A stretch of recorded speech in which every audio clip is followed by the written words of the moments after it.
Good day. In this video, I'm going to discuss probability distribution. So this is your topic for quarter 3, week 2 of your subject statistics and probability. First, let's define probability distribution. The probability distribution of a discrete random variable is a list of the possible values of x and the corresponding probabilities of the values. Our last topic, I discussed how to find the possible values of x. And on my previous lesson also, I have also discussed how to find the probability of an event. So in this lesson, we are going to use your ideas about finding the probability and the possible values of x. So when we say probability distribution, it is a list of the possible values of x and its corresponding probability of the values. So there are two properties of discrete probability distribution. First property, the probability of each value of the random variable must be between or equals to 0 to 1. So in simple, the probability of the random variable x is between 0 and 1. So it should not exceed 1 and it should not be less than 0. It it it is always between 0 to 1, meaning from 0% to 100%. The second property, the sum of all the probabilities of the values of the random variable must be equal to 1. So in symbol, the summation of p of x is equal to 1. Remember in our last topic, I discussed that the sum of all the simple event must be equal to 1 and it is always equal to 1. Same with probability distribution of a discrete random variable. If we are going to add all the probabilities of all those values, it is always equal to 1. Some experiments like tossing a coin, throwing a die, and other activities consist of one or more outcomes. If each of the outcomes is equally likely to occur, then the probability of an event is equal to the number of outcomes in the event divided by the number of outcomes in the sample space. This formula was also discussed on our last lesson. So we are going to use this formula in finding the probability distribution. Let's have an example.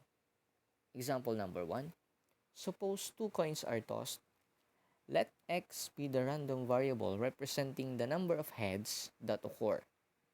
Illustrate the probability distribution of the random variable x. Now take note of the random variable.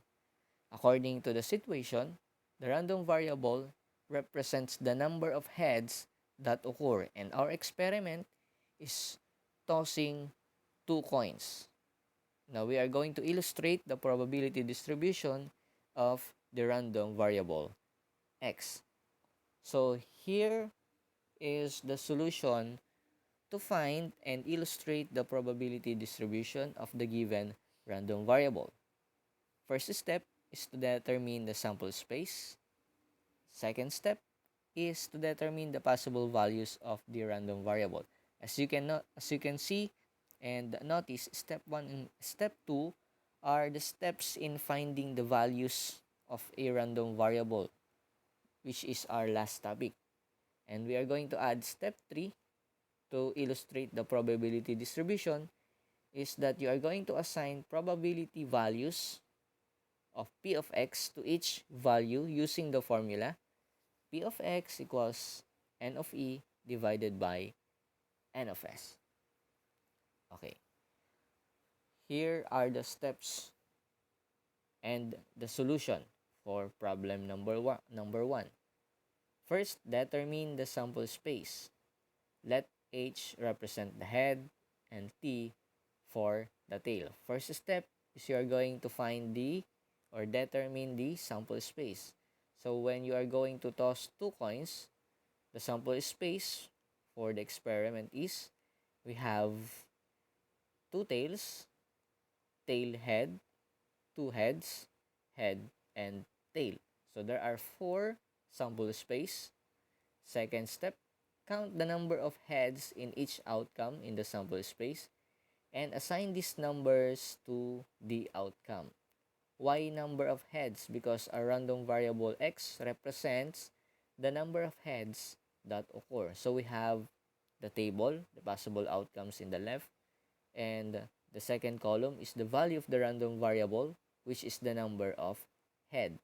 So on the column of the possible values, you are going to write the sample space, and on the column of the value of the random variable, you are going to count the number of heads in each outcome. For two tails, the value is 0 because there is no head that appear.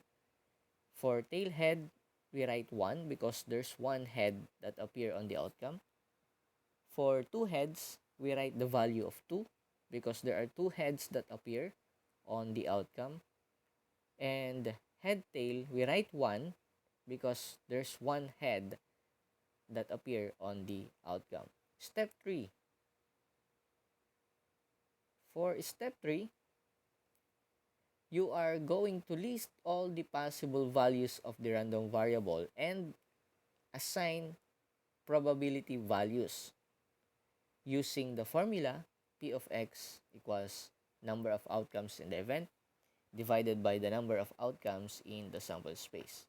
So I rewrite the sample space and also the possible values and the value of the random variable, and we will make a list. On the left side, the number of heads that occur, those are the values. So we write 0, 1, 2. Why? Because there are three possible values of the random variable, that is 0, 1, and 2. To find the probability of 0, take a look at the table. So there is only one that appear.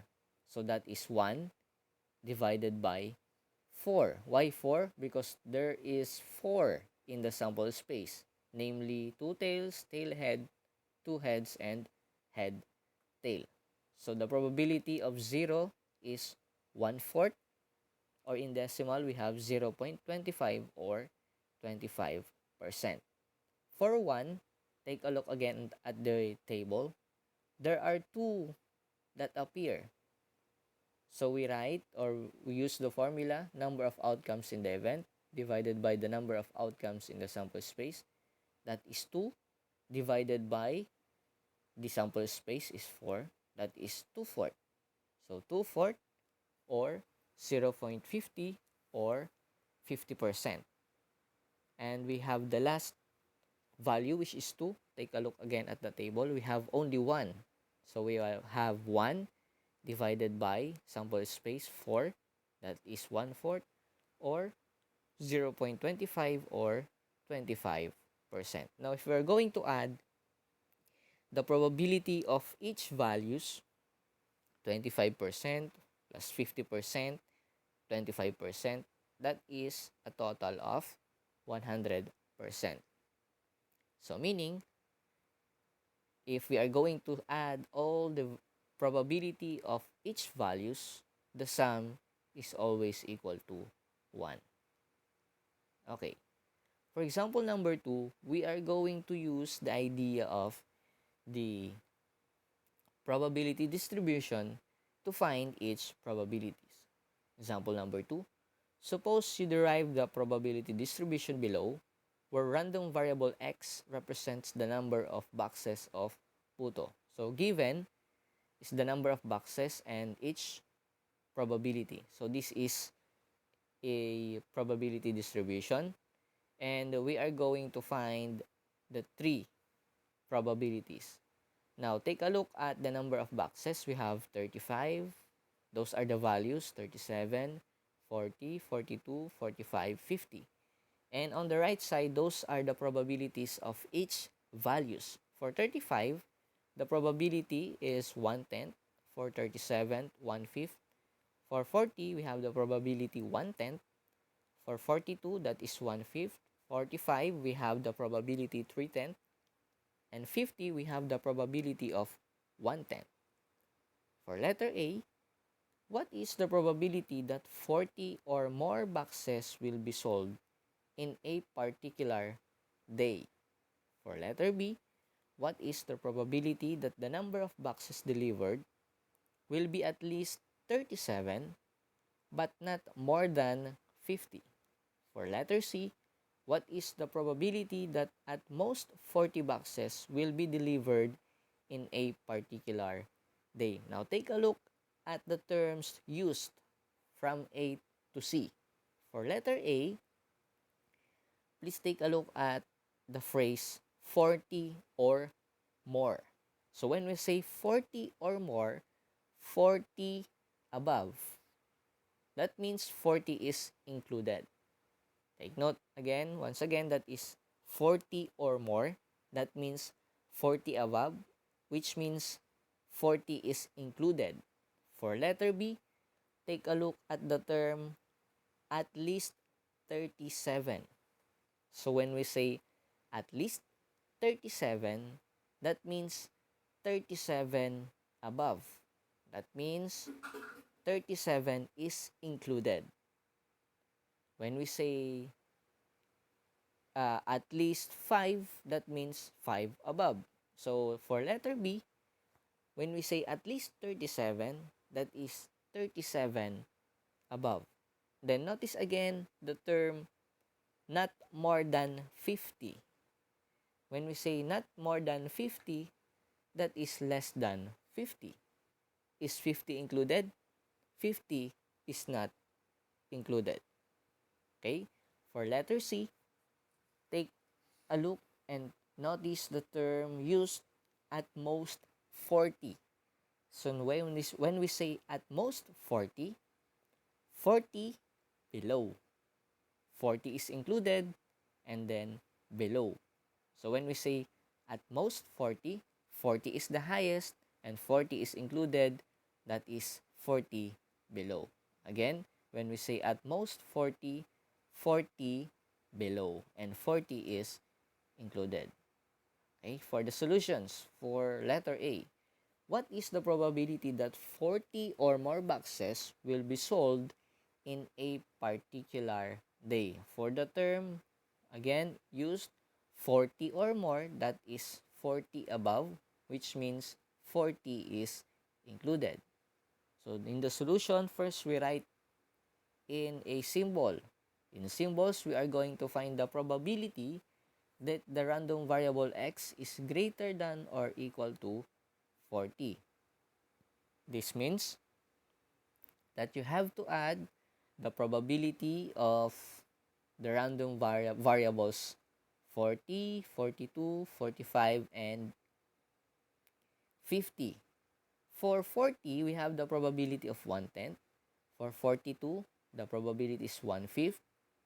For 45, we have 3/10. And 50, we have 1/10. That means we are going to add the probabilities of the random variables 40, 42, 45, and 50. So that is equal to 1/10 plus 1/5 plus 3/10 plus 1/10.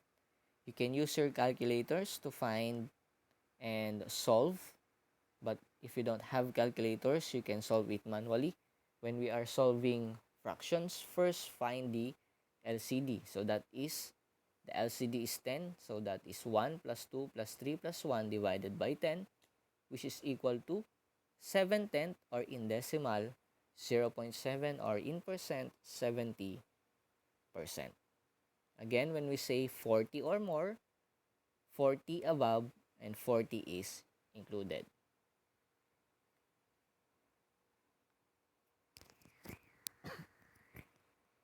For letter B, what is the probability that the number of boxes delivered will be at least 37, but not more than 50? Again, when we say at least 37, 37 above, that means 37 is included.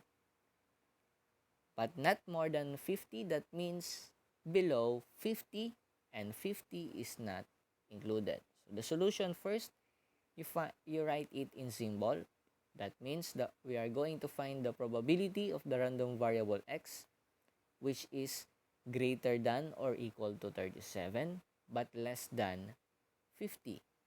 This means that you have to add the probability of the random variable x, 37, 40, 42, and 45. Again, 50 is not included because based on the problem, not more than 50. That means below 50, and 50 is not included.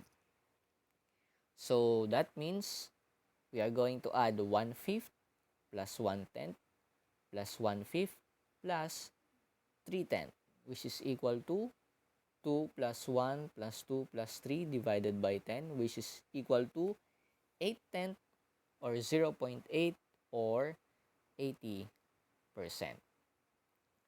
For letter C, what is the probability that at most 40 boxes will be delivered in a particular day? Again, when you notice the word at most 40, that means 40 below. 40 is included.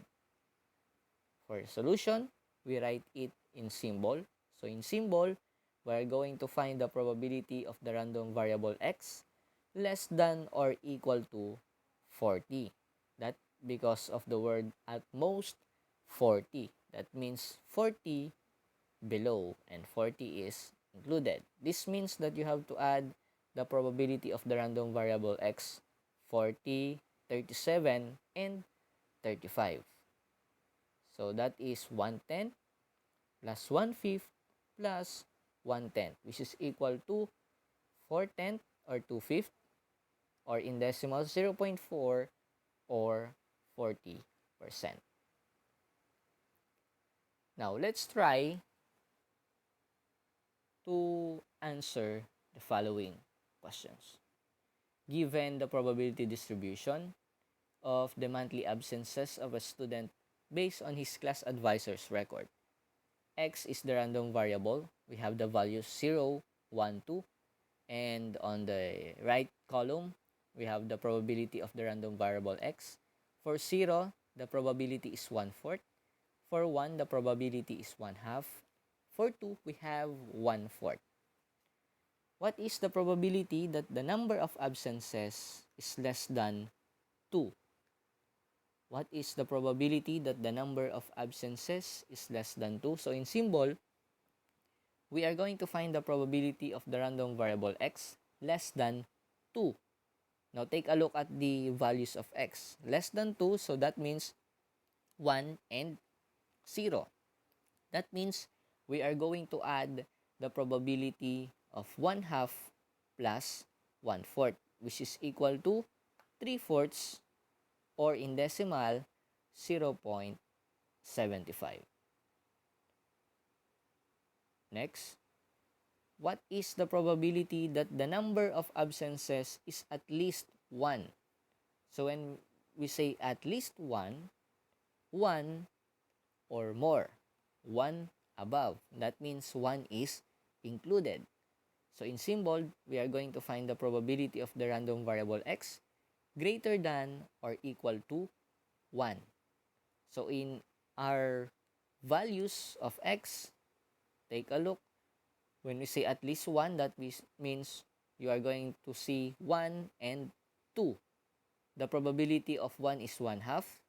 The probability of 2 is 1/4. So we are going to add 1/2 plus 1/4, which is equal to 3/4, or in decimal 0.75.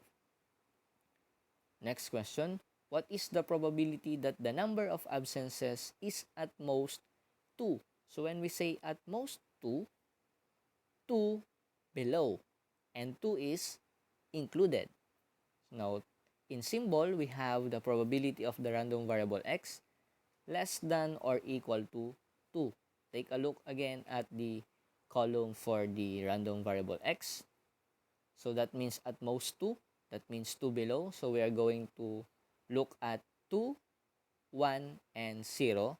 That means we are going to add 1/4 plus 1/2 plus 1/4, which is equal to 1, or that is 100%.